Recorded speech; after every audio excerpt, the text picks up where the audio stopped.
Welcome to the Movie Minute. I'm Daniel Pierce. Identity Thief dominated the box office this weekend.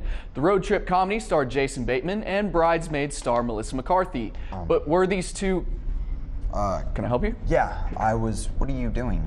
I'm doing the Movie Minute like I do every week. I can see that, but I'm Daniel Pierce. No, I'm Daniel Pierce. Didn't you hear me at the beginning? Okay, all right, if you're Daniel Pierce, then prove it. Here. Well, I have my wallet right here, and I'm pretty sure my driver's license don't have, and you have my wallet. Daniel Pierce, I got a couple credit cards too. Okay. Sandy Patterson takes a road trip from Colorado to Florida in an attempt to find the woman responsible for stealing his identity. Go pay your bills, Randy. It's Sandy. Sandy. Es un nombre de una mujer. Yo soy Sandy. Oh, mi nombre es Sandy. I bet that was hurtful, wasn't it? Jason Bateman and Melissa McCarthy are two. Let's face it, they are two genuinely funny people. You can tell that not just from their on-screen presence in this film, but in any other film that they do. Each of the one-liners or comedic situations they find themselves in was pretty well executed on their part. But unfortunately, most of those one-liners are in the trailer. What are you, Kenyan? Aside from what you've already seen in the trailer, there were maybe one or two funny parts that I laughed out loud at, but not as many as I was hoping for. The thing that hurt this movie more than the advertising was the fact that there was absolutely nothing original about the film.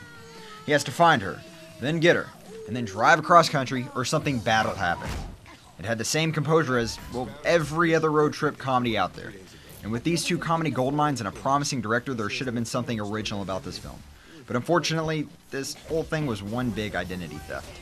But in movie 4. So basically you have a guy, you have a girl, one a vampire, one a werewolf, trying to find each other out on the open road. That's not it at all. You didn't see it, did you? No, I didn't. You saw Twilight, though. Didn't see Twilight. You were explaining Twilight very well. I'll take Surprised. it. I'll take it. To simplify, Identity Thief is Melissa McCarthy's due date. She played the same character Zach Galifianakis did in The Hangover, but in Bridesmaids. And then just how Zach Galifianakis followed up with Due Date, Melissa McCarthy is following up with Identity Thief. Now, it wasn't as great as her first film, but it did provide some laughs, enough to make it a solid rental, or if it appears on Netflix, then check it out. Well, that's my review. You can email me yours to dpierce@KETK-NBC.com. With KETK News, I'm Daniel Pierce. I'm Daniel Pierce, letting you know. Before you go.